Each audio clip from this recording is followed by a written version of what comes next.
This is the internal parts of the HP PSC 570 printer.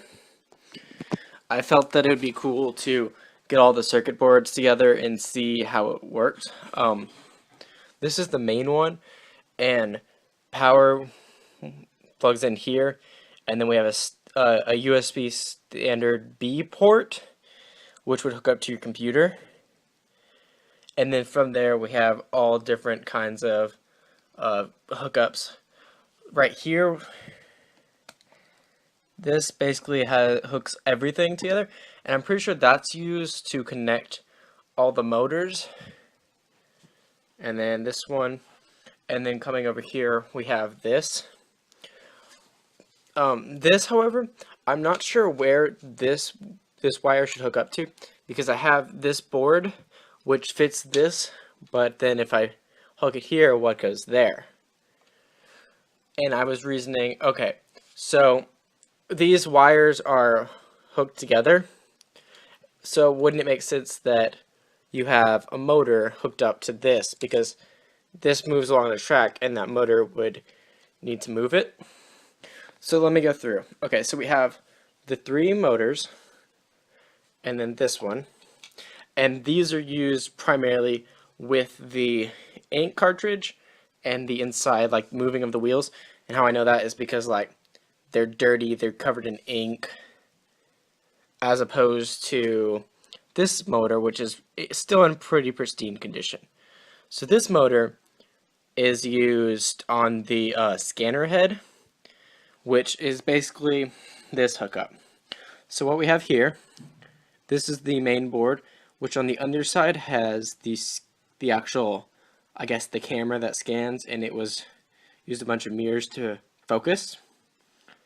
Attached to that, we have another little board with some capacitors, it looks like, and then that's hooked up to a very long light, which was used, provide light so that it can scan that section.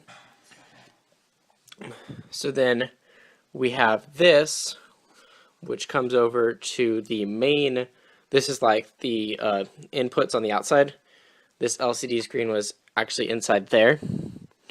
What I find that is interesting is that on the backside, this LCD screen has, like, right here, this is where it connects to this board. And what it is this right here actually has inside of it a little copper, so that it just touches and makes a connection.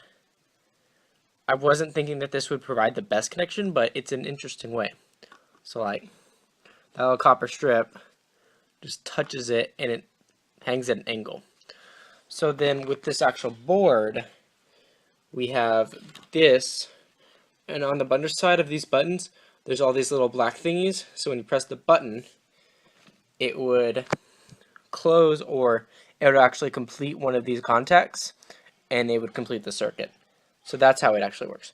What I find interesting about this board is that it's actually only one-sided, and that's mainly because it doesn't have really any other components. Like, this has soldering on the bottom, this has a bunch of soldering on the bottom. This, all it is the circuits, which need to be either open or closed. That's really it for this. Most of the motors use sort of a very fine belt. Let's see if you can, like, their teeth head or a gear, and they would just spin a belt.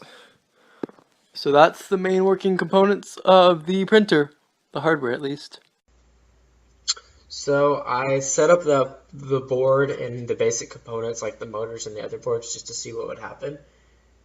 Trying to be safe, like, I didn't plug anything in until just now, and I have a junk computer just in case something were to happen. Why would I fry my nice new computer?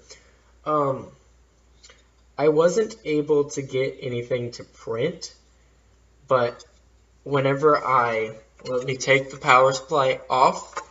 Ooh, that's getting a little warm. Those capacitors.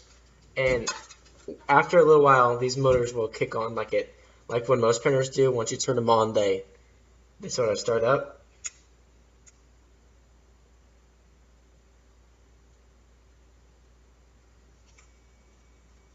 And there was, I don't know if you could have heard that or seen that, but these guys just moved.